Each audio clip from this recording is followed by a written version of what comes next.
Boa noite a todos que estão chegando aí. A nossa... Gostaria de saber se estão me escutando bem. Alguém sinalizar aí. Esperando a convidada de hoje. Alguém pode sinalizar aí sem o áudio e o vídeo tão legal. Sejam todos bem-vindos que estão entrando aí na nossa live de hoje. A nossa convidada.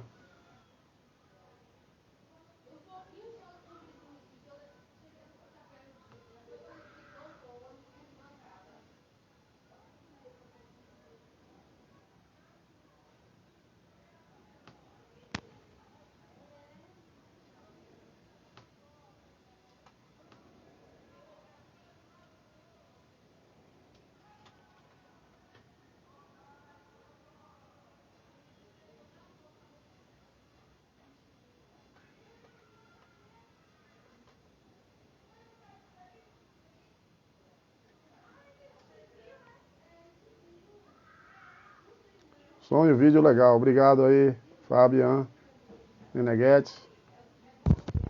Tô esperando a convidada entrar para poder a gente iniciar. Sejam todos bem-vindos.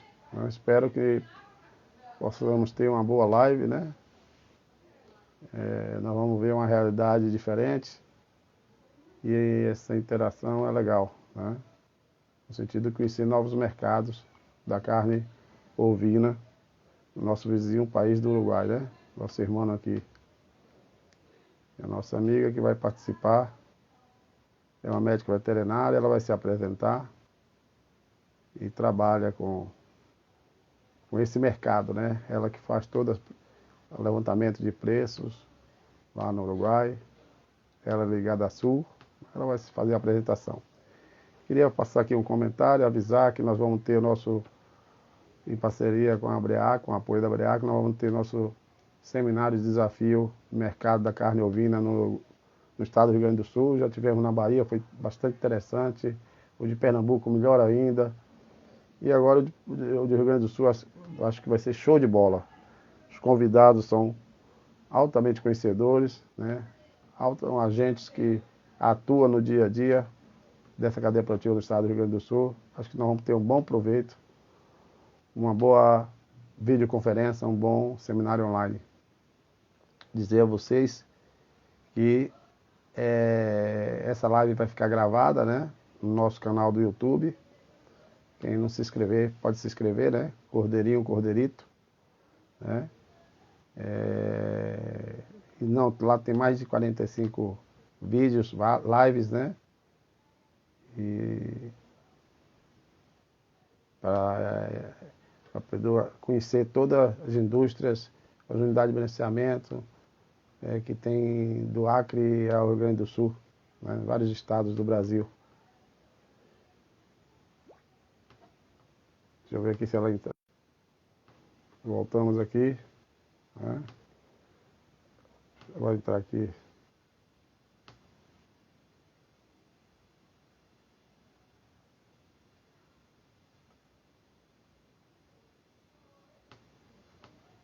Aqui. Ela tem que pedir.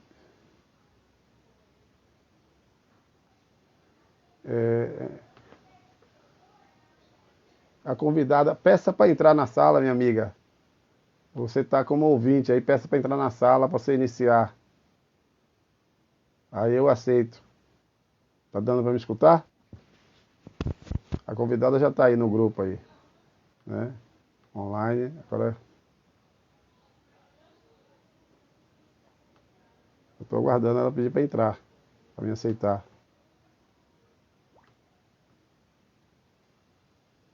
Ainda ela não pediu para entrar.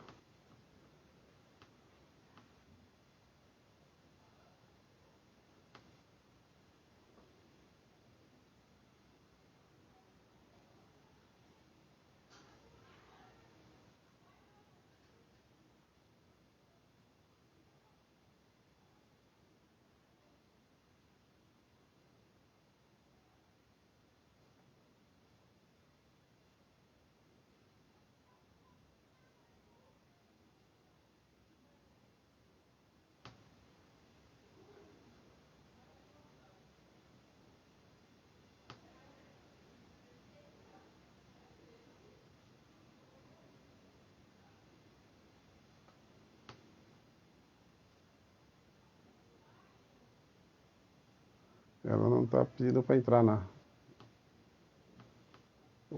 Ah, pediu já aqui.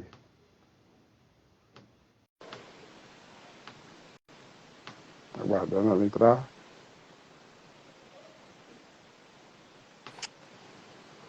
Ô, minha amiga, boa noite. Oi, boa noite, como vai? Tudo ótimo. Prazer tê-la aqui na nossa live, Abriaco, né? Obrigada. Estreitando estreitando os laços do Brasil com o Uruguai. A gente entender mais um pouco dessa agronegócio do Uruguai, né? Principalmente nesses momentos pós-pandemia. A gente sabe que a realidade do Uruguai hoje mudou muito de 10 anos atrás, né? Pelo menos os novos players, né, da indústria mudaram muito aí, né? Sim, Mas a cultura continua a mesma da exportação de carne ovina, né? Até melhor, ampliou novos mercados e tudo mais. Isso a gente vai saber de tudo isso. A gente pede a você que nesses primeiros 10 minutos você faça a sua apresentação, sua profissão, onde você atua, o que você faz no dia a dia, seu nome. Fique à vontade aí e depois a gente inicia com sua fala, propriamente dito. Tá dando para escutar? sim, Você fala um portunhol melhor que eu, viu? Eu não, percebi. não. Vamos lá. Bom, é prazer estar aqui. Meu nome é Antonella Arriani, eu sou, como você falou, eu sou do Uruguai, sou de Artigas, que é fronteira com o Brasil, com Quaraí, Rio Grande do Sul. Eu sou originalmente, eu estudei veterinária aqui em Montevidéu. Aí eu trabalhei, voltei para Artigas, trabalhei uns 4 anos em fazendas, com gado, com diferentes tipos de trabalho veterinário. Depois fui fazer um mestrado na Inglaterra em 2018 e depois comecei a trabalhar lá trabalhei em Barcelona, em Genebra, numa empresa de exportação de grãos. E depois, com a pandemia, em 2021, eu voltei para Uruguai com a mesma empresa que eu trabalhava em Barcelona. E depois, finalmente, esse ano mudei para esse trabalho, que é no Sul, que é o Secretariado Uruguayo de la Lana, onde eu faço toda a parte relacionada à exportação, principalmente de lã, mas também fazemos um pouco de carne ovina. Então, é isso aí. Nós não vamos nos furtar em passar rapidamente na lã, mas vamos explorar na medida do possível mais para a questão carne, né, o produto carne, né? É como vocês observam, nossa convidada, a régua está bem alta, ou seja, a nossa convidada tem bastante conhecimento de exportação, de negócios, é uma profissional qualificada, veterinária, tem um mestrado, então não vamos ela explorar bastante no bom sentido, né?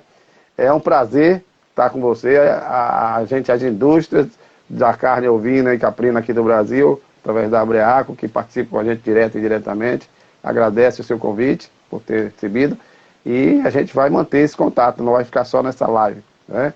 Porque é muito importante a gente acompanhar os passos do Uruguai para que a gente seja um Uruguai um dia, né? Pelo menos a nível de exportação, né?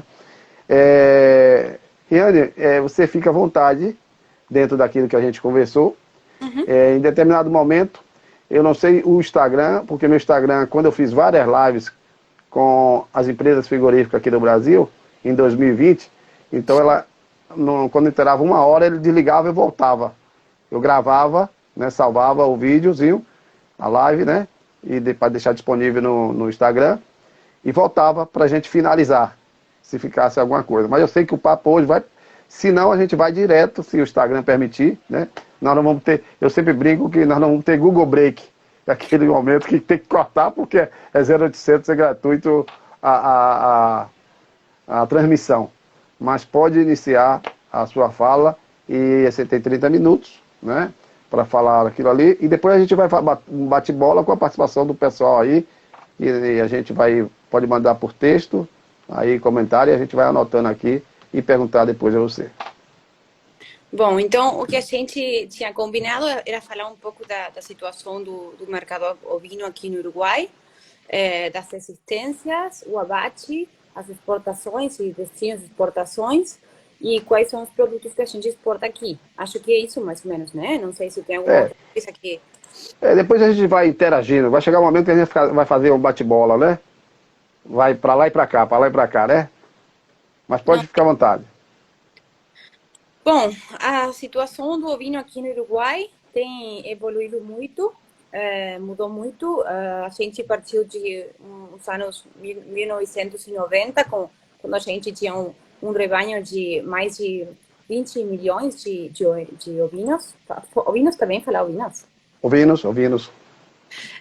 Daí, como aconteceu em todo mundo, sabe que a Austrália, nessa época, nos anos 90, tinha em torno a 140 milhões de ovinos. Hoje em dia, a Austrália não chega aos 70 milhões. E aqui aconteceu mais ou menos a mesma coisa, com diferente dimensão, né? Partimos dos anos 90, quando tínhamos em torno a 25 milhões de ovinos. E depois, com a situação de preços internacionais e muitos fatores levaram a que o stock, não sei como falar em português, O rebanho. a rebanho, sim, para que o rebanho fosse diminuindo. E depois, nos últimos 5 anos, a situação, o número do rebanho em Uruguai ficou mais ou menos estável. Hoje em dia, não sei como é aí no Brasil, mas aqui os produtores fazem o que fala a declaração jurada, onde fazem a declaração de existências de cada fazenda. E na última, que finalizou o 30 de junho, foram 6 milhões 228.461 ovinos no Uruguai. Me parece que houve uma recuperação, né?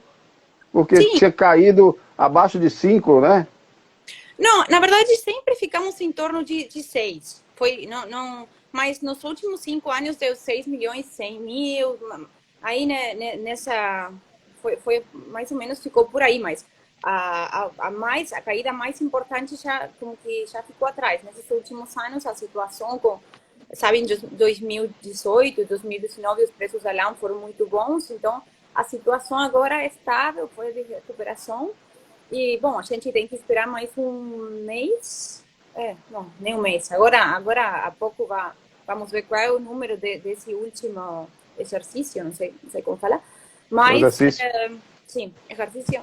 Mas, então, com a recuperação da pós-pandemia, o que a gente espera é que fique estável e realmente não sabemos como que vai estar o número, mas o que a gente espera é que fique mais ou menos estável nesse número, 6 milhões e alguma coisa. Você acredita que essa questão ela está muito atrelada, muito junta com a lã, a questão da lã, do mercado da lã, essa questão do rebanho crescer e diminuir? Rio Grande do Sul também parecido, aí na fronteira, é basicamente ligado muito a isso? 100%, sim. Aqui o produtor ovino aqui no Uruguai é muito dependente do preço da lã. A raça maioritária aqui no Uruguai é Corriedale, que é uma raça, também fala raça, né? Raça. É uma raça que está enfocada em lã e carne, mas também, sobretudo aqui no norte do país, tem muitos produtores de ovinos de lã mais fina, de lã merino. Então, o que aconteceu com a lã depois da pandemia é que se diferenciou muito, ficou muito grande a diferença de preços entre as lãs grossas e lãs finas e super finas. O mesmo aconteceu em todo lado, aconteceu em Austrália, aconteceu em Nova Zelândia. Então, a sensação aqui é que tem como as duas caras do produtor. Tem o produtor de ovinos que está focado na lã fina, que está muito, muito conforme, muito feliz com o preço, porque não sei se nessas semanas tem concretado negócios de mais de $9 por quilo, dólares americanos.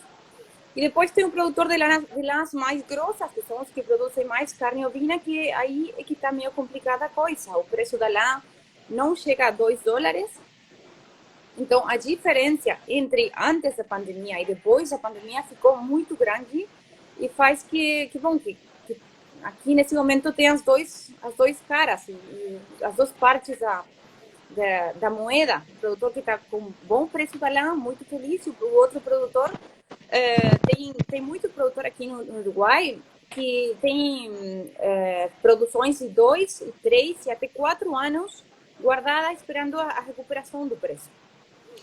Então, para esse tipo de produtores, a situação está mais complicada e gera muito desestímulo, não sei como falar, porque o produtor sempre, tradicionalmente, o produtor aqui no Uruguai sempre foi muito dependente, muito confiado, ou muito dependente da lá para rentabilidade, para fazenda. Então,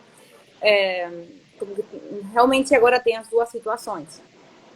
Se a gente considerar, por exemplo, Nova Zelanda, que é um país que produz os dois tipos de lã, produz lã fina, de muito boa qualidade, mas também produz muita lã grossa. O 50% do rebanho em Nova Zelanda é Romney, que produz uma lã muito grossa. Para eles, já a lã é considerada, para esse tipo de produtores, que é a maioria em Nova Zelanda, a lã é um subproduto.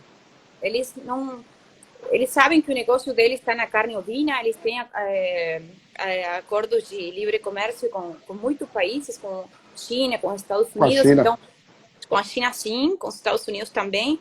Então, A eles Austrália sabem vai que... começar a ter agora. Desculpa? A Austrália vai estar... ela tem um acordo com a China que parece que esse ano ela não paga taxa para entrar na China. Antes ela Sim. era taxada, a Austrália, a carne de ovina para entrar na China. E Eles mesmo assim a Austrália estava. Eles estavam com 3% e com um acordo que eu acho que esse ano eles iam ficar em zero, igual que Nova Zelanda, que já não tem taxa para entrar na China. Então, nesse caso, por exemplo, na Nova Zelândia, os produtores de carne ovina estão 100% focados na carne ovina e consideram a lã como um subproduto. Eles praticamente pagam para alguém vir a levar essa lã, porque eles sabem que é uma lã que não tem valor. Então, você acha que desculpe me interromper, você acha que essa tendência que está acontecendo na Nova Zelândia e na Austrália vai acontecer com o Uruguai? Em relação a focar mais na carne e deixar a lã grossa só como subproduto e não trabalhar muito com a lã fina, como é que o rebanho uruguaio se comporta e qual é a tendência futura? Eu acho que isso é difícil de falar porque os preços que eles conseguem pela carne ovina é muito diferente do que nós conseguimos aqui, principalmente por um assunto de distância do destino, sabe? Que são dois destinos que o frete hoje em dia está muito alto. Então, alto. a cercania geográfica que eles têm dos principais mercados, da China, do Japão, da Coreia do Sul, é uma vantagem muito importante. E também com o assunto de taxas, que eles são países que estão muito focados na competência e tem acordos de não taxa zero com muitos países. Então, é difícil para um produtor aqui no Uruguai pensar em se focar só na carne quando os preços são tão diferentes com relação a esses países. Mas já entrando nessa questão carne definitivo, mas me parece que também, nos últimos 5 anos, houve uma mudança no perfil dos frigoríficos aí do Uruguai. Me parece que os brasileiros, né, compraram muitas plantas aí, principalmente o Marfrig, o Minerva, que antigamente já passou na mão do JBS. Então, algumas plantas estão na mão dos brasileiros, que montaram lá praticamente pensando em exportação. Quer dizer, tomaram essas plantas no Chile e no Uruguai, algumas dessas, né? Como é que está essa situação de frigorífico hoje? Porque eles entraram aí basicamente para exportação, né? Porque eu considero o mercado brasileiro, com perdão da palavra, para os uruguaios, desova, por causa do Mercosul, né? Ou seja, como eu tenho um país próximo, vizinho, eu exporto alguns cortes que me interessam para o Brasil, para equacionar os estoques, né? Os estoques. Mas o Uruguai hoje está tá nos Estados Unidos, né? Salvo engano, já entrou nos Estados Unidos, está na China, ela tem vários países que ela coloca a carne dela, né? E está trabalhando muito forte cada vez mais essa questão da exportação. A gente sabe que a exportação ela é baseada em dólar, ela é comoditizada, né? E a gente aqui no Brasil, quando pensa em exportar, o preço não é competitivo. Eu sempre digo aqui no Brasil aos produtores que aqui é mais caro que no Uruguai. a venda do produto final, né? Principalmente quando o nosso dólar, o real, está fraco ou está forte, né? Como agora, né? Então, quando o nosso real está desvalorizado bastante, fica difícil. A gente sempre diz que é bom que o dólar fique alto, para dificultar os produtos do Uruguai entrar aqui no Brasil, em comparação. Porque mesmo o próximo fica caro, às vezes, né? Pelo preço que eles pagam ao produtor, que também é baseado em mercado internacional, né? Então, a cultura da comercialização da carne ovina do Uruguai é semelhante à cultura da comercialização da carne ovina na Nova Zelândia e na Austrália, a nível de mercado internacional, né? Só tem essa questão que você falou de logística, porque lá eles conseguem oferir melhores margens, porque está próximo dos grandes centros ali asiáticos e europeus, né? Diferente do Uruguai, que está bem distante, ainda mais com essa questão, como você sublinhou bem aí, do combustível, da logística está muito cara para exportar, né? Mas, enfim, eu gostaria de saber se qual é essa questão nessa mudança de algumas plantas para a mão de grandes multinacionais brasileiras da carne. Você mudou alguma coisa? Aumentou o nível de exportação? Bom, realmente tem muitas plantas aqui, como você falou, que estão em mãos de grandes empresas, sobretudo brasileiras, como a Marfrig, por exemplo, e como a Minerva também, mas essas plantas aqui em Uruguai não estão fazendo abate de ovinos, eles estão fazendo só vacuna.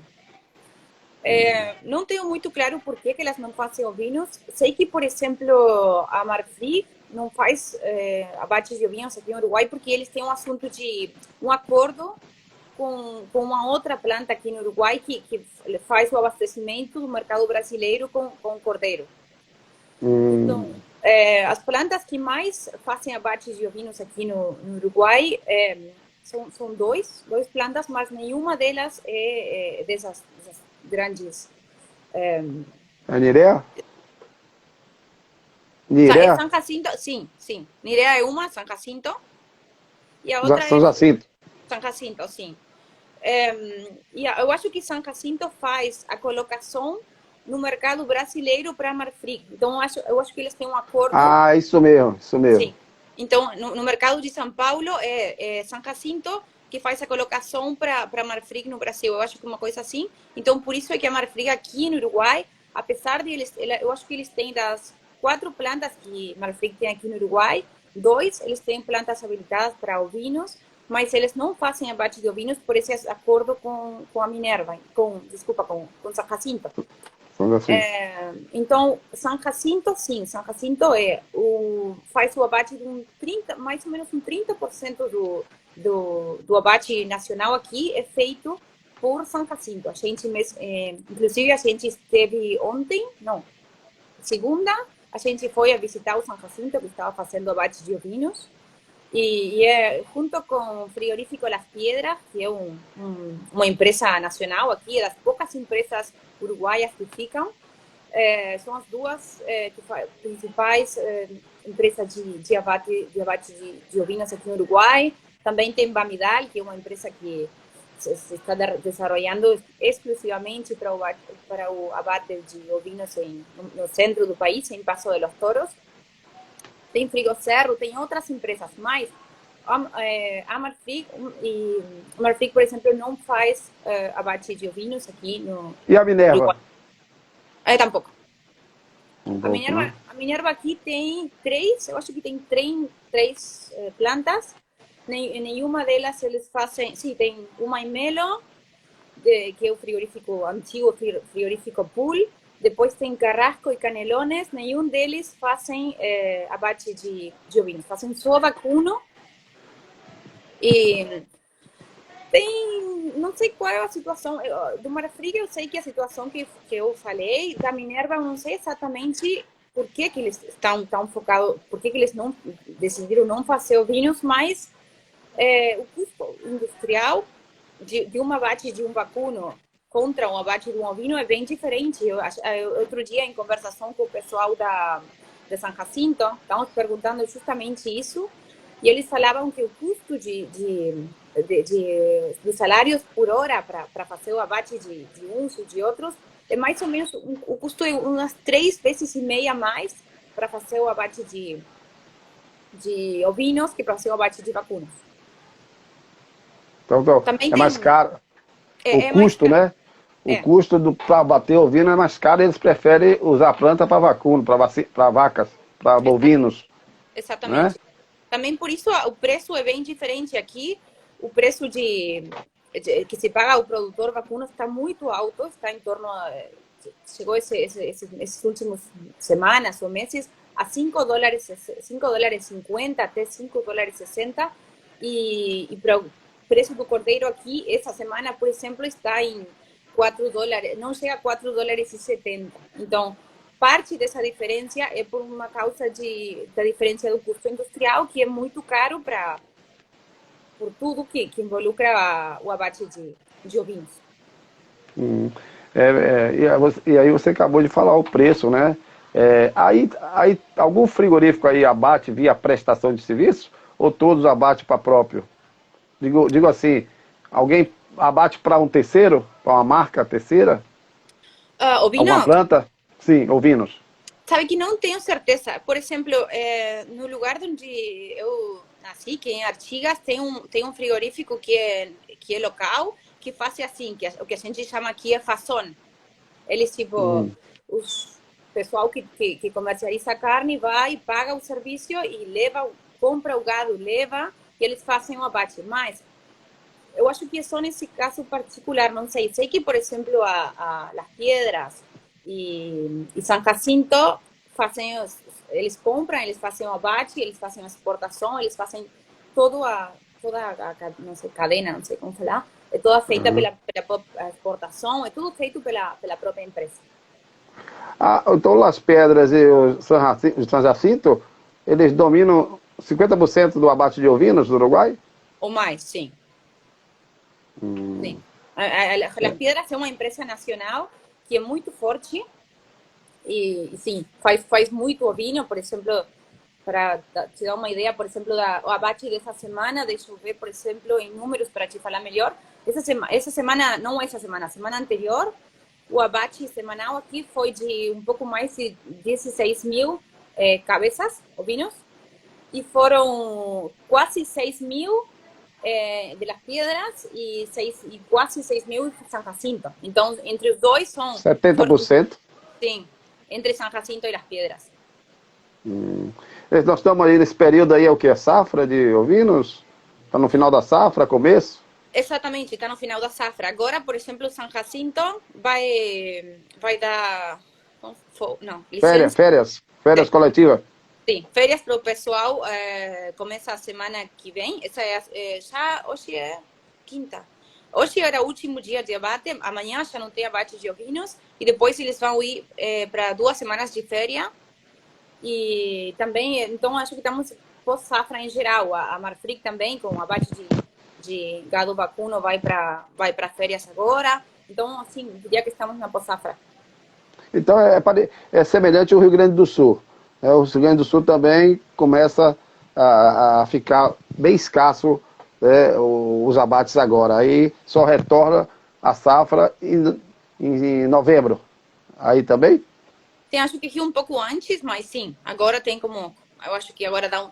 Mesmo se a gente, as últimas semanas, a gente via em torno às 20 algo, 23, 24 mil cabeças por semana. E agora já essa semana caiu para 16. Por exemplo, Bamidal, que eu falei que o frigorífico que está em Paso de los Toros estava em reformas, agora eu acho que vai começar o abate esses dias. Mas sim, em comparação aos números que a gente via nas semanas anteriores, foi uma caída bem importante no abate essa semana anterior em relação às semanas anteriores. Quantos meses do ano abatendo assim violentamente 24 mil por semana? 5 meses? Eu acho que mais. Eu acho que muito... tem um problema aqui, tradicionalmente, tive um problema aqui de estacionalidade. É isso. Então, outro problema. Geralmente, tradicionalmente, esse tem sido um dos problemas do setor aqui no Uruguai. e que gera muito desestímulo para o produtor, porque você quer colocação, você tem o gado, os ovinos prontos para vender e você não consegue entrada para fazer o abate. Então, isso aí é o que acontecia sempre aqui no Uruguai e um dos motivos do problema com o produtor, porque você sabe, você tem seus cordeiros prontos para venda, você não consegue que ninguém faça o abate, porque na primavera eles estão 100%, eles falam que fica muito mais barato para eles o gado vacuna. Então, para eles é muito difícil. Nos falavam outro dia, todos os anos a gente recebe, não sei, como que o produtor fica muito magoado porque não consegue entrada para o abate durante a primavera. E bom, sempre tem esse assunto na primavera que é como que para o frigorífico é o melhor negócio fazer o abate de vacunos. Mas, nesses últimos 2 anos, com a irrupção, não sei se se existe essa palavra, da China, que tem comprado, tem importado muito ovino do Uruguai, essa estacionalização como que não existiu. Os frigoríficos foram. Tomara que não sejam anos atípicos e que a tendência continue e que o abate continue o ano todo, mas foram esses 2 anos por causa da China, que é o nosso principal sócio comercial, o principal destino da carne ovina, vacuna também, bovina também, mas nesse caso ovina. Então, por causa das compras da China, é que o abate continuou o ano todo e não teve essa estacionalidade. Eu acho que vai continuar, viu, Riane? Vai continuar porque o chinês está aprendendo a comer carneiro, né? E a cada ano aumenta aí 40 milhões de chineses com a renda superior a 24 mil dólares por ano, e eles estão experimentando outras carnes.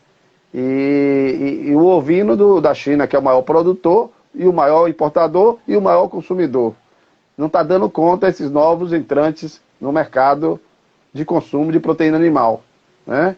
E estão gostando da carne. Então, estão pegando da Nova Zelândia, né? A Austrália teve aquele problema com a China, né? Que afetou as relações, né? Com a China. A China retaliou a Austrália, alguns produtos, e ficou, mas mesmo assim, continuou comprando da Austrália, porque eles precisam, porque se Nova Zelândia não dá conta, entendeu? Então, fica Nova Zelândia, Austrália, Uruguai, então eles vão continuar forte com o Uruguai. Ainda mais que o Uruguai tem a expertise da exportação, né? Já tem, junto com os bovinos, os vacunos. Então fica fácil para exportar para a China. Diferente daqui do Brasil, né? O Brasil tem um rebanho grande, pode não ter uma qualidade ainda de padrão que se quer, em função das raças, principalmente as raças aqui nos trópicos do Brasil, as raças aqui no Nordeste do Brasil, né? Que a raça do Sul já é mais parecida com algumas raças uruguaias, né? De ovinos. Mas mesmo assim, a remuneração aqui no mercado interno e no mercado é melhor do que o valor pago para importação. Toda hora chega alguém aqui no Brasil interessado em querer comprar, vivo, morto, não sei o quê. Em algum momento o Brasil vai exportar. Mas vai exportar assim, produto com valor agregado, em contêineres, cortes, né? Vai exportar. Mas muito pouco para o nível do Uruguai, da Nova Zelândia, da Austrália ainda, muito pouco. Mas vai ter alguma iniciativa e vai sair. Vai ser produto com valor agregado, né? Muito valor agregado. Mas a gente não acredita que vai ser. Mas a China vai continuar comprando o Uruguai, isso eu não tenho nem dúvida. Eu acho que não vai, esse estacionário ela não vai ficar tão forte assim como era antes. Talvez vai ser uma grande motivação também, né? Não, sem dúvida. Sem dúvidas. Aliás, uma das diferenças entre o Brasil e o Uruguai, que é muito positivo para vocês, é que vocês têm um mercado interno muito importante. E aqui, o consumo de carne ovina no Uruguai é muito baixo. Qual o consumo per capita hoje?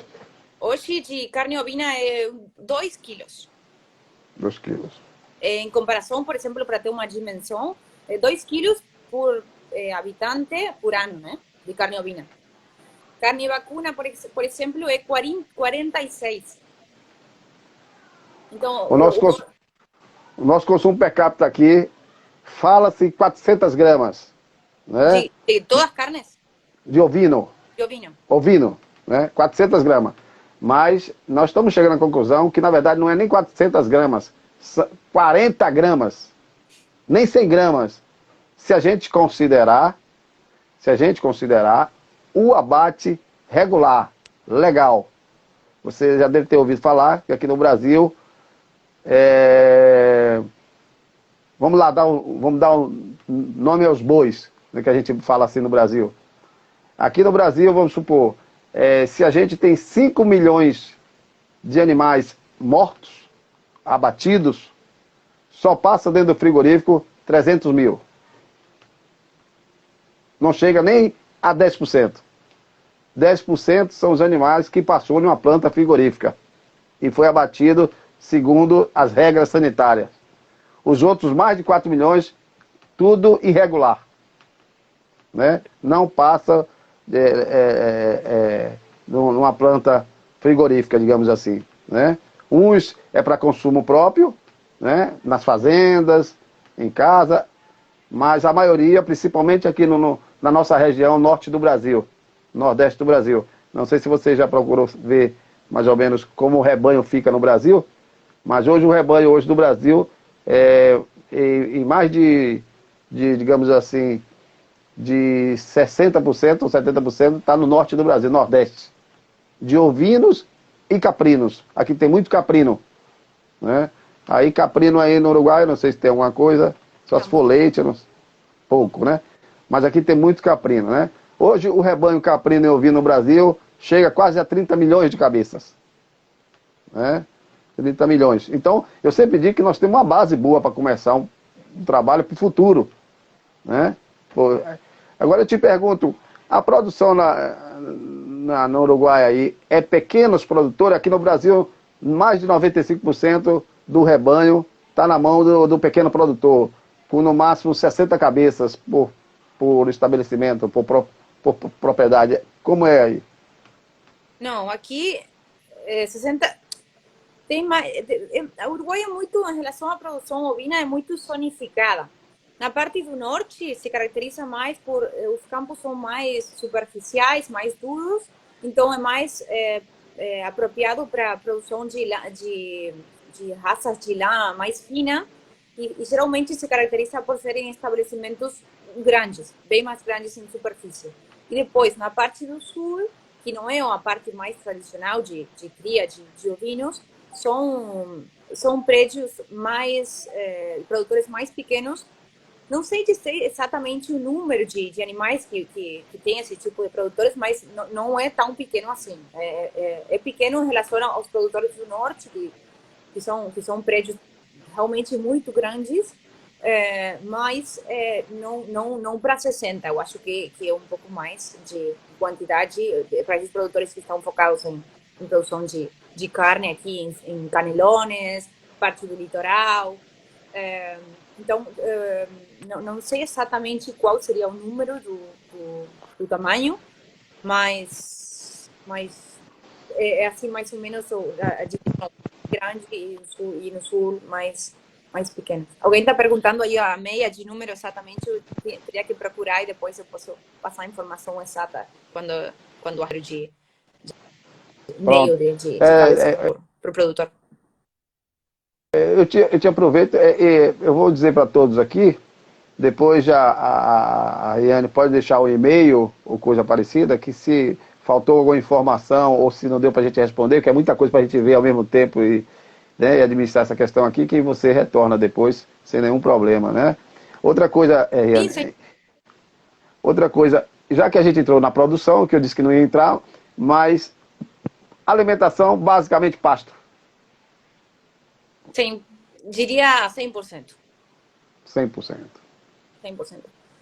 Também tem um assunto aqui que o que eu falava no começo, o assunto do preço da carne de vacuna ou bovina aqui no Uruguai está muito alto, então, infelizmente, o ovino, por essa situação e por as suas características particulares, fica como relegado às piores, sempre fica para as piores partes. Se o produtor tem que fazer um investimento em alimentação, em em pasturas, seja o que for, sempre, em geral, isso aí vai para o vacuno. Tá bem dizer vacuno, sim? Sim. Pode falar. Todo mundo já está sabendo que vacuno é bovino. Tá sim, é isso aí. Tá perguntando se é pasto nativo. Sim, para os ovinos são 100%, não sei se fala 100%, mas sim, grande maioria. Não sei se... É igual, semelhante à região dos Pampa do Gaúcho, né? Do Rio Grande do Sul. Eu falar na região Pampa, lá da fronteira. Praticamente é pasto. Ali de Uruguaiana, sim, né? Que eu não conheço, mas vou conhecer essa região. Eu estive no Rio Grande do Sul, conheço parte de cá de cima, diz que é a região muito linda ali, divisa com o Uruguai, né? Uruguaiana, ali de Rivera, né? Rivera, Santana Livramento, ali no Rio Grande do Sul, né? Sim, enfim, Bagé também, aquela região ali. É uma região muito bonita e que tem os hábitos, se confundem, né? Entre o gaúcho e os uruguaios, né? A cultura, enfim. Eu te pergunto também, e o consumo, vamos falar do consumo do Uruguai, aí é tudo basicamente assado. Qual o consumo da carne ovina aí, basicamente, no Uruguai, em termos de culinária? Bom, como eu te falei, aqui é muito baixo o consumo de carne ovina aqui no Uruguai. Se a gente pensa que o consumo meio de carne em 2021 por habitante por ano de carne em geral foi 91 quilos de carne total, sendo principalmente carne bovina, em segundo lugar frango, em terceiro lugar cerdo, porco. Porco suíno? Sim, suíno. Em quarto lugar, com somente 2 quilos ovino. E eu acho que o consumo está mais ligado a como as fazendas. Não é muito... Tem como um setor gastronômico que está se especializando, você vai no restaurante e você acha a massa recheada de cordeiro, por exemplo, encontra o rack, que é um corte muito apreciado. Francês? Franhac. French rack, sim. Mas é um nicho, não sei como fala nicho em português. É uma coisa, nicho. É uma coisa muito pequena em proporção. A maioria, eu acho que a maioria desses 2 quilos de meia que consome o uruguaio por ano, eu acho que está relacionado a consumo nas fazendas, sabe?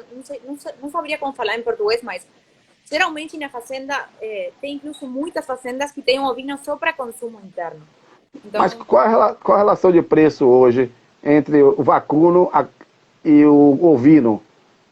Exportação? Não, em preço aí do Uruguai.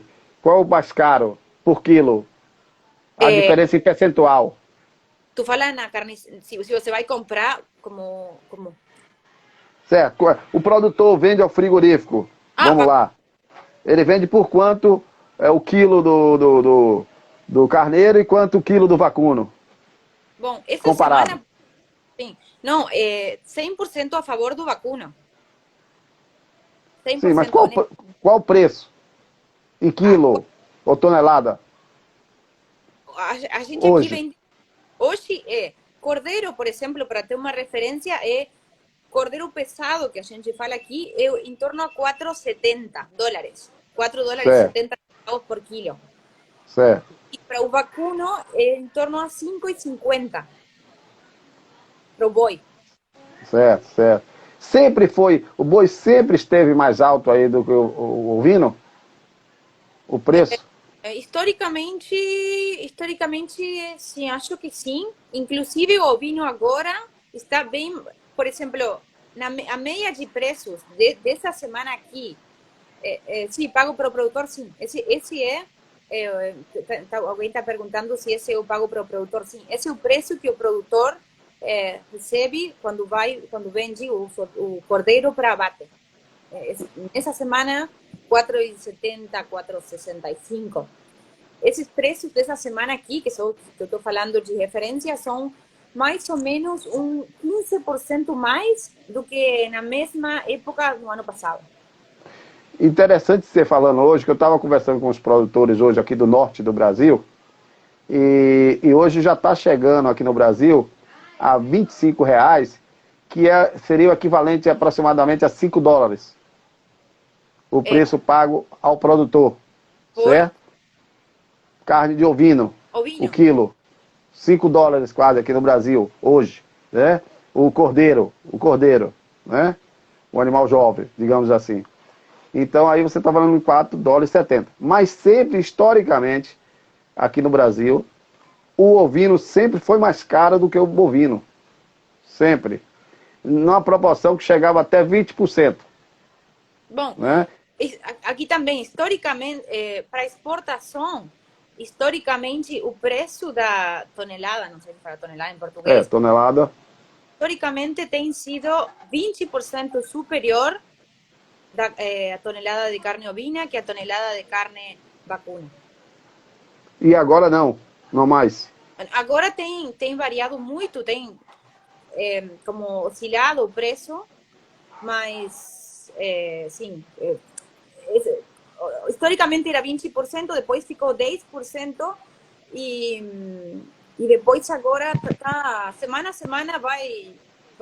Mas agora você falou que o bovino está mais caro do que o ovino. Por isso aí, é que o preço, nesse momento, o preço da tonelada de exportação não está muito diferente, que historicamente era em favor do ovino. E o preço ao produtor está totalmente em favor do vacuno. 5,50 contra 4, mais ou menos, 70. não? Sim, exato. Eu te pergunto também, você falou do consumo, é mais em fazendas, parte desses 2 quilos é consumo maior em fazenda, né?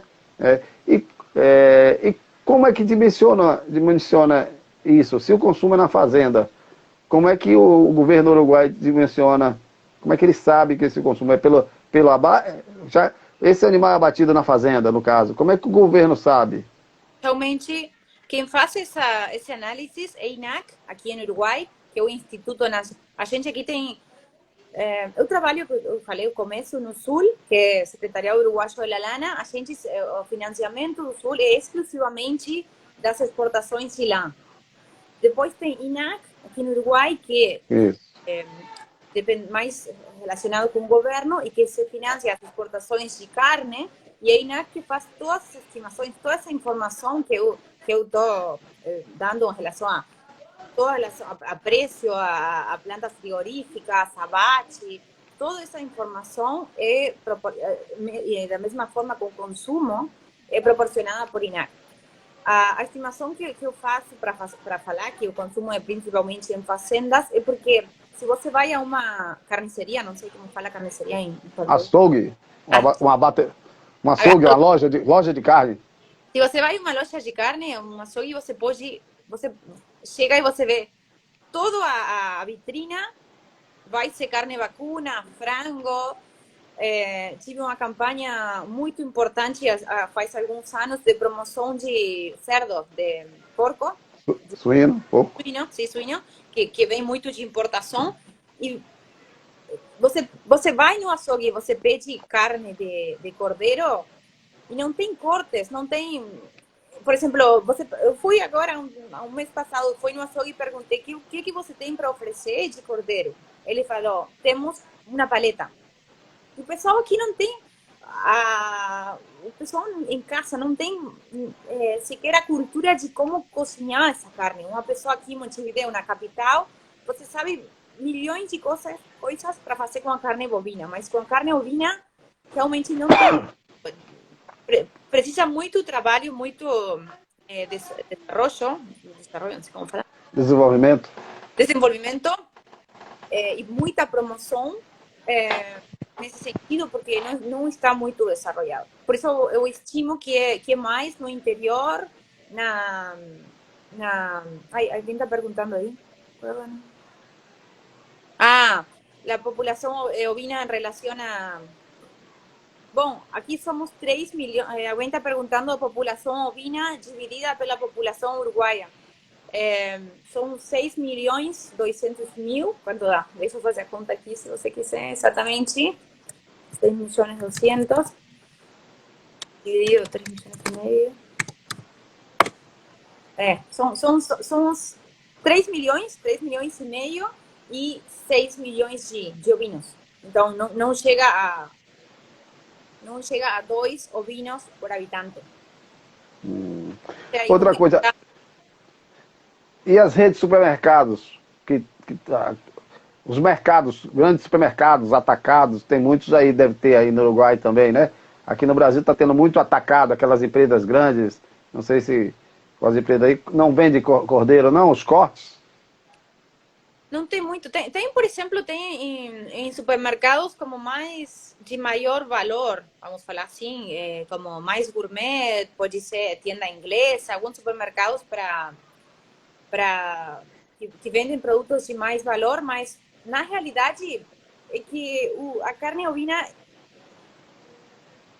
mesmo que o preço para o produtor seja menor que nesse momento que a carne vacuna, para o consumidor final é muito cara. Então, é uma coisa que, por isso eu acho que não tem a cultura. Eu acho que em Nova Zelândia, por exemplo, tem subsídios para fomentar o consumo, tem programas de desenvolvimento para fomentar o consumo local de carne ovina, a mesma coisa na Austrália. Aqui realmente não tem. A Austrália tem aquele MLA que faz campanhas espetaculares, né, para levar o consumo anualmente, né, no dia da Austrália, digamos assim, o dia. Eu fico apaixonado pelas campanhas, porque é coisa de Hollywood as campanhas que eles fazem para ampliar o consumo interno de carne ovina, né? E os australianos em caprina também, né? São os maiores exportadores de carne caprina do mundo.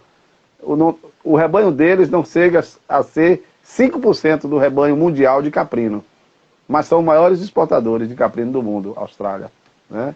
De cabrito, que a gente chama.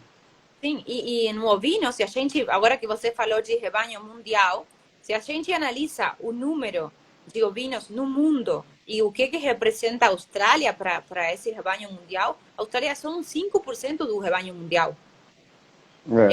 E eu acho que o rebanho da Austrália tá indo também na contramão da Nova Zelândia. A Nova Zelândia me parece, por questão de valor de terra, por questão da agricultura, ela caiu e a Austrália cresceu em termos de rebanho, né? Não sei se você acompanha alguma coisa nesse sentido. Bom, eu acho que desde a década dos 90 para cá, nos dois, tanto na Austrália como na Nova Zelândia, o rebanho diminuiu nos dois. Eu acho que em Nova Zelândia está em torno de 27 milhões e partimos de perto de 40 milhões na década dos 90. Da mesma forma que a gente falava hoje, que em Austrália partimos de 140 milhões nos 90 até os 68 meio, quase.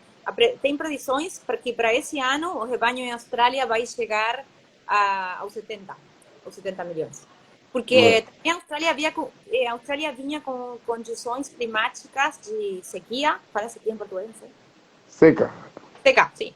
Vinha com a Austrália veio de muitos anos de seca. Então, recém esse ano, o clima mudou, tem uma recuperação, tem bastante melhor condições. Então, por isso é que eles esperam que agora o rebanho aumente esse ano e chegue a 70 milhões. O rebanho aqui no norte do Brasil, mesmo com grande consumo irregular, né, porque a gente aqui, por exemplo, no sul tem esse consumo de fazenda, que você acabou de falar que tem no Uruguai, né? Aqui no Brasil, aqui no norte do Brasil, onde tem grandes rebanhos de caprinos e ovinos, o consumo na fazenda é mais de caprino.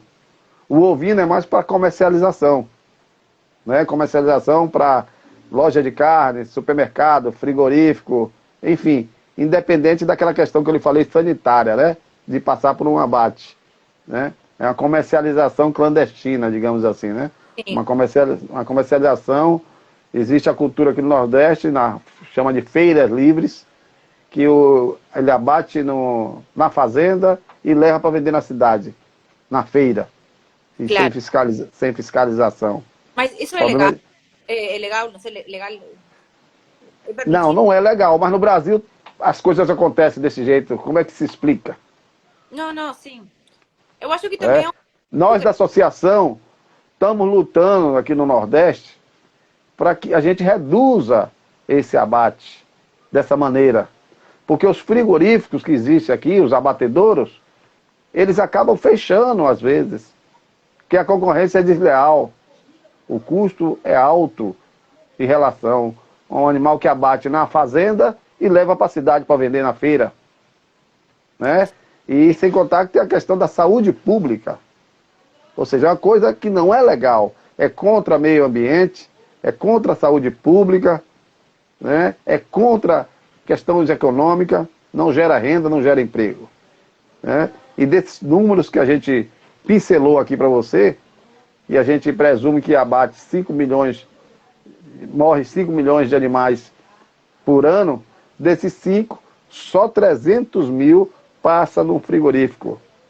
O resto tudo é desse jeito. Sendo que desses 300, 200 mil, quase 200 mil, 150 a 200 mil, é no estado do Rio Grande do Sul. Né? São de animais do Rio Grande do Sul que vão para alguma planta frigorífica no Rio Grande do Sul, Santa Catarina, que é outro estado do Sul aí, entendeu? E os outros 100 mil é para todo o restante do Brasil. Então, às vezes, inviabiliza os frigoríficos, essa falta de fiscalização. Então, nós na associação estamos lutando. É muito difícil, mas estamos lutando devagarzinho, né? Para a gente fazer alguma campanha de conscientização do consumidor final, fazer uma força-tarefa maior com a fiscalização, com as vigilâncias sanitárias dos municípios, para reduzir mais isso, né? Porque isso não gera renda nem emprego. Né? Se contar, você ficou surpresa. Não sei se você já sabia disso. Não, né? não sabia. Não, realmente não. Imaginava que teria, porque sempre, num país tão grande, as coisas são muito mais difíceis de controlar, né? Que num país pequeno como o nosso. Mas nunca imaginei essa dimensão, realmente fiquei surpresa. Pois é. Acho que ninguém no mundo vai entender isso. Pelo menos na Europa, na América do Norte, exceto na África. Né? Até na Ásia, ninguém não vai acreditar muito nessa história. E são números grandes. 5 milhões de cabeças é uma coisa significativa. É o rebanho do Uruguai. 5 milhões de cabeças é o rebanho do Uruguai. Sim, né? sim. Quer dizer, a gente abate no Brasil aqui, por ano, um rebanho do Uruguai. Só que só 300 mil passa no frigorífico.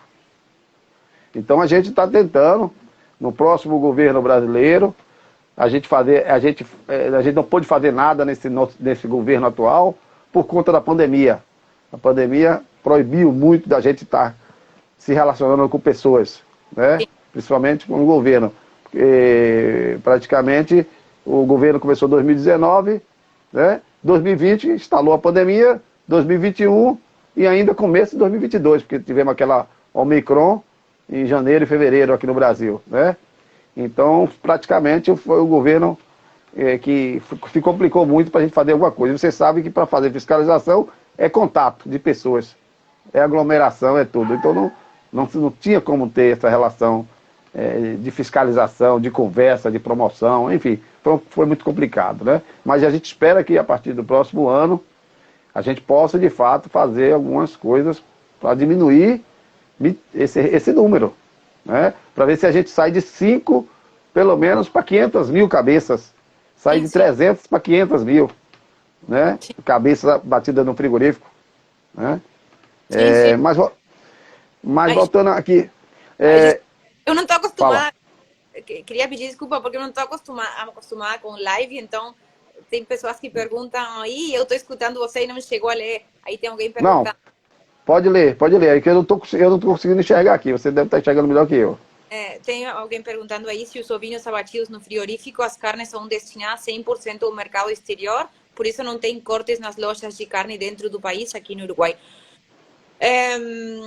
Hoje em dia sim, vai para exportação, mas tem muitas empresas que tentaram, que fizeram campanhas, INAC, que eu falava que faz toda a parte de carne no Uruguai, tentaram fazer programas para promoção do consumo de carne ovina, mas não prosperou. Realmente o pessoal não...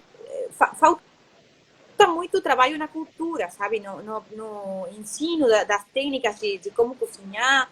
Realmente você vai a uma casa, pergunta para alguém como cozinhar, o que fazer com a carne ovina, em geral o pessoal que não é de uma fazenda, que não está em contato, não sabe nem o que fazer, e aliás nem encontra no açougue. Então é por isso, não sei o que vem primeiro, se é os frigoríficos que é melhor negócio exportar, ou se é o pessoal aqui que não tem a cultura de comer carne ovina, mas acho que é a segunda, eu acho que é falta de cultura, porque você, se for por preço, depois você vê que aqui tem, o pessoal até consome outras coisas, salmão, coisas que realmente são caras, que não é eu acho que não é 100% um problema econômico, eu acho que é um problema muito mais cultural.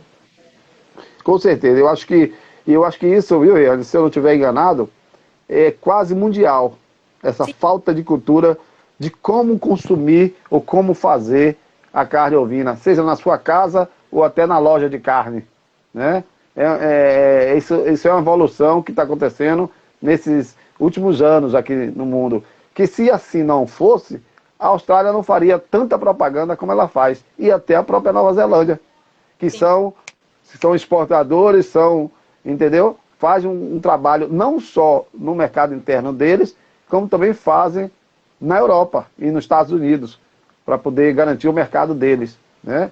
é, Então, é igual a história da propaganda da Coca-Cola, o marketing, a publicidade. A gente tem que fazer a do carneiro, pouco ou muito, todo mundo tem que fazer, para poder o consumidor se ambientar, se acostumar, né, com a cultura de o que fazer. E realmente acontece isso. De repente você tem 20 cortes, como aqui no Brasil, a gente sabe que às vezes tem indústria que faz mais de 20 cortes de carneiro. Mas o que fazer com cada corte? Às vezes as pessoas não sabem. Aqui no Nordeste mesmo, a maioria não sabe. O pessoal da região sul do Brasil, Sudeste, já tem às vezes um maior conhecimentozinho, maior informação, maior poder de renda, então já sabe um pouco. Mas os outros não sabem, né? É mais assado ou cozido. sim. São os cortes. É a forma de fazer, cozido ou assado. Mas isso realmente tem que ser trabalhado. Aqui o Brasil tem uma instituição chamada SEBRAE. O SEBRAE sempre vem fazendo alguma coisa pensando nessa melhoria e nessa elevação desse consumo, né? Sim. Mais gourmetizado. Eu acho que são coisas que desde o governo os países têm que trabalhar, mas eu acho que no curto prazo o mercado de carne ovina mundial vai continuar sendo um mercado de nicho. Se a gente pensa hoje em dia, a carne ovina no mercado mundial representa em 3% em volume, somente um 3% do volume comercializado e um 6% considerando em valor. Então, é muito pouco. Eu acho que ao menos que a coisa mude muito, que eu não acho que vai mudar, vai continuar sendo o mercado de nicho, não sei como falar em português. Lixo.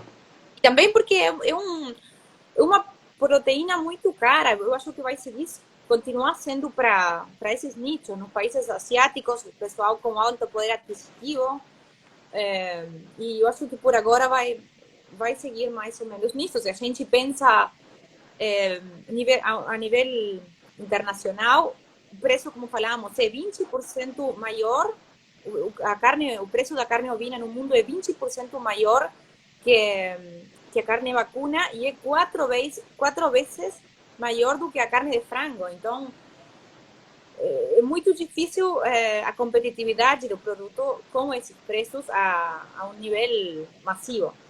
Mas talvez por causa disso, né? É questão da oferta e demanda. O preço é caro porque tem pouca oferta, Sim, né? Só vai aumentar, o preço só vai baixar quando aumentar o rebanho mundial, sim, sim, sim, sim. né?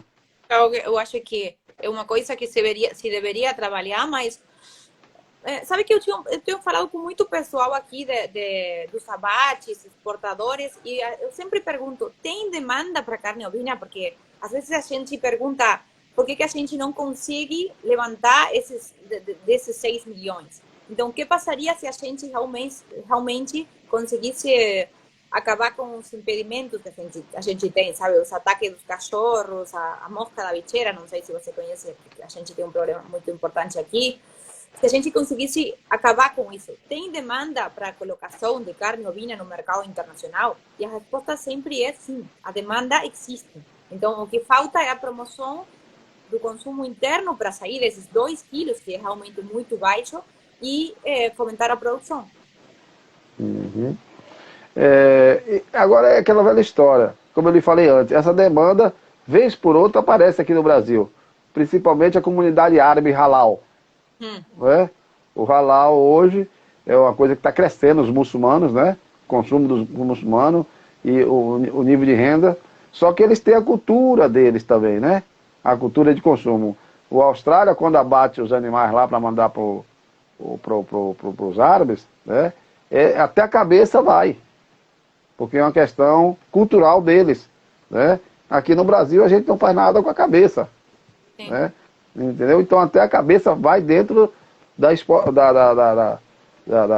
caixas, né? Para exportação, né? Então eles compram porque praticamente ele tem as formas de comer lá os árabes, digamos assim, a maioria dos árabes, né? Porque tem um grupo de árabes mais gourmetizado, que gosta do carré francês, do filé, uma coisa mais trabalhada, né? Se tiver alguma pergunta aí, pode interagir, viu? Porque eu não estou vendo nada aqui. Não, alguém...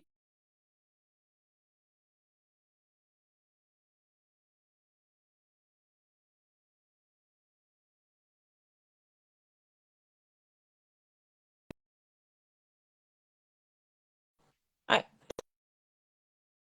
tá bem? Eu acho que meu internet que deu uma fracada aqui. Voltou, retornou, deu uma travada. Sim. Né? Então, existe também, que em todo lugar do país, né, do mundo, existe a cultura, né, de consumo diferenciada dos restaurantes, digamos assim, mais gourmetizados de todo mundo, né? Sim. Existe. Sim. Tem aqui, você estava falando dos países árabes. Aqui no Uruguai, a participação... Nosso mercado de exportação, tradicionalmente, do ovino, da carne ovina aqui no Uruguai, os últimos 8 anos, o mercado tradicional é o cordeiro para o abastecimento do mercado gastronômico de São Paulo. Depois, há alguns anos, foi a China, como falamos, começou a comprar e a levar tudo. Levava as carcaças, como fala carcaça? Não sei como falar carcaça. Carcaça. Levava a carcaça inteira. Então, isso foi muito positivo porque foi muito beneficioso para a exportação. As exportações aumentaram aqui. Em 2021, as exportações foram um total de 127 milhões de dólares, que foi mais ou menos uns 60% mais que no 2020. E tudo isso é por causa da China. E o Brasil agradece. Porque quando o Uruguai entra aqui, principalmente com as paletas e as costelas, ele derruba o mercado brasileiro. Porque ele entra em São Paulo muito forte. Sim. Bom, nesse ano... Ai, não sei o que aconteceu com a minha luz aqui. Agora, nesse ano, no acumulado de janeiro a esse momento, a essa semana, as compras da China em volume, a China continua sendo o principal destino da carne uruguaia, mais ou menos 49% do volume de carne exportada. Quantas toneladas? A China. Quantas toneladas para a China? Já te falo, essa semana agora, deixa eu ver aqui a data, já te digo exatamente. Foi para a China... Foram, para a China, no acumulado de janeiro até agora, foram 4.644, que é mais que 49% do total, que foram... E para o Brasil? E para o Brasil, nessa semana agora, foram, de janeiro até agora, 1.500. Mas, o interessante aqui é que o ano passado, nessa mesma época, nessa mesma semana, a gente tinha exportado 9.600. Então, a participação da China se reduziu. Mais ou menos em 50%. E a participação do Brasil se duplicou. O ano passado, a gente exportou 867 toneladas, na mesma época, e agora 1.504. Então, no que vai do ano até agora, vamos ver depois como fecha o ano, mas no que vai até agora foi China com 49% do total e em segundo lugar Brasil. E depois uma tendência que surgiu esse ano também é um aumento muito importante da participação dos países árabes, principalmente Oman, Emirados Árabes. Mas o que? Halal? É abate halal? Ou é abate normal? Não, acho que abate normal. Eles não diferenciam aqui que tipo de abate eles fazem, simplesmente falam que é o destino da exportação. Entre esses dois países e algum outro, são mais ou menos um 16% do total esse ano, que é uma coisa que o ano passado não tinha. E para nós, como mercado, como exportadores, é muito importante porque a China, sem dúvida, é muito bom, mas também é uma posição um pouco complicada ser 100% ou tão dependentes da China como É. tem acontecido. O ano passado, por exemplo, das exportações, China foi responsável de 80, quase 90%. Então, não é, acho que não é positivo para nenhum país exportador ficar tão dependente de um mercado só.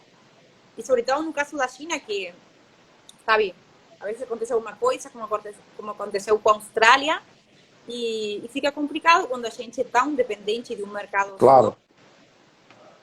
E Sobretudo, o Brasil, você falou 1.500 ou 1.800 toneladas? 504 toneladas. Pronto. O Brasil já chegou a importar quase 4.000 toneladas, ou mais de 4.000 toneladas do Brasil, alguns anos atrás, né? Do Uruguai. Esto es de janeiro até junho. Tá bem, tá bem, tá bem. O problema, sabe, que também tem épocas que a importação é maior, né? Por exemplo, final de ano e agora meio de ano. E também varia com o câmbio, com o dólar. O Brasil, quando o Brasil estava com câmbio de 5,80, o Brasil chegou a 5,80 reais por um dólar, né? Então estava muito alto para as exportações. Quando o real fica menos de 5 por um dólar, fica ótimo para o Uruguai exportar para o Brasil. Entendeu? Quando passa de 5, chega a 6, como quase chegou, aí diminui. Então, o câmbio é que também é um indicador de exportar mais ou menos para o Brasil. Sim. Apesar de que o Brasil sempre demanda importação, né? Principalmente paletas. Tem muita paleta e costela do Uruguai aqui, muita. Porque a região sul e sudeste consome muita paleta. E aí o animal só tem 2 paletas, né? Não dá conta o mercado. E aí o Uruguai entra com muita paleta. Eu não sei se aí tem alguma coisa sobre essa questão de cortes, né? Dessas 1.900, 1.800 toneladas aí. Você tem alguma especificação aí? Sim, eu tenho aqui, por exemplo, no ano passado, 2021, a gente, eu te falava, exportamos 127 milhões de dólares, foram para o Brasil, de tipos de exportação, carne congelada com osso. Carne congelada com osso. Sim, do total, foram o 91% do valor correspondeu a carne congelada com osso, e desse 91%, o 12% foi para o Brasil. Então, o que vocês importam, o que a gente exporta para o Brasil é principalmente carne congelada com osso, que é a mesma coisa que a gente exporta para a China, e depois carne congelada sem osso também, e mais ou menos isso aí o que a gente... Mas nessa carne congelada com osso, fala o corte? Tipo assim, paleta, costela? Fala alguma coisa? Quando a gente fala aqui na informação da exportação, ele só diferencia se é carne congelada ou carne enfriada, que com osso ou se sem osso. Essa é a informação que a gente consegue acessar aqui. Porque sabemos que a carne com osso é a carne mais sanitariamente, mais que gera mais risco. E a carne são os cortes de mais valor. Então, para nós, o mais importante é a colocação de carne com osso, né? Uhum. Riane, eu estou muito grato pela sua participação. A gente não esgotou o assunto, nem o objetivo era esgotar o assunto do mercado da carne ovina no Uruguai. A gente vai ter outros momentos para ser mais... Esse foi o primeiro, digamos assim, bate-bola nosso, conversa. Depois nós vamos interagir em coisas pontuais, né? Para poder as pessoas que estão nos assistindo não ficar muito, né? Não, tá falando muito, já está saindo do meu interesse, enfim. Então nós vamos pontuar que o mercado é uma coisa bastante abrangente, né? Mas eu acho que valeu a pena a sua participação. Agradeço em nome de todos os nossos companheiros aqui da associação, né? E dos produtores, da cadeia produtiva da ovinocultura de carne no Brasil, né? E vamos manter esse contato. Esse aqui é só o primeiro bate-bola, né? E a gente vai interagir com vocês, com o INAC também, né? Eu acho que é muito importante essa troca de informações, principalmente para no futuro, né, conhecer como funciona esse mercado de exportação. Você viu aí, muitos ouviram aí, que o mercado interno do Uruguai é uma coisa incipiente, é uma coisa pequena, é uma coisa iniciante, em termos de cortes, em termos de saber fazer, de cozinhar. Então o consumidor do Uruguai também é tão, às vezes, desinformado quanto o do Brasil também. É como se fosse uma coisa nova. Então ele não sabe o que fazer, tem que existir campanhas para aumentar o consumo, campanhas para saber fazer a carne ovina em outros tipos de pratos, né? Enfim, é uma coisa que todos precisam somar juntos, né? Para a gente aumentar realmente esse consumo per capita. A gente sabe que tem essa história do preço, né? Que realmente dificulta com a renda das pessoas, né? A gente sabe aí que parece que o Uruguai tem uma renda superior, né? Uma renda superior à renda per capita brasileira, eu acho, né? Não sei. Enfim, mas mesmo assim ela continua cara perante essa renda. Sim. Então eu queria agradecer, deixar você fazer suas considerações, fique à vontade. Bom, não, simplesmente, como falei antes, eu trabalho no Sul, a gente, essa instituição não recebe financiação de exportação de carne ovina, simplesmente se financia as exportações de lã. Então, o nosso trabalho está focado principalmente em tudo que é relacionado a lã. Tá bem falar lã, né? Para lana. Lá. Lã.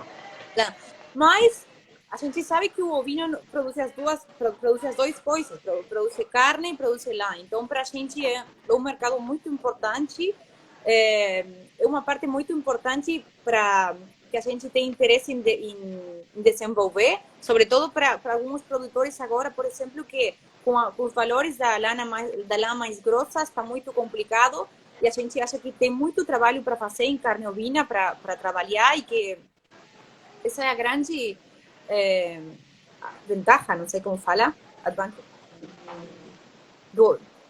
não sei como falar ventaja, mas acho que você entende o que quero falar.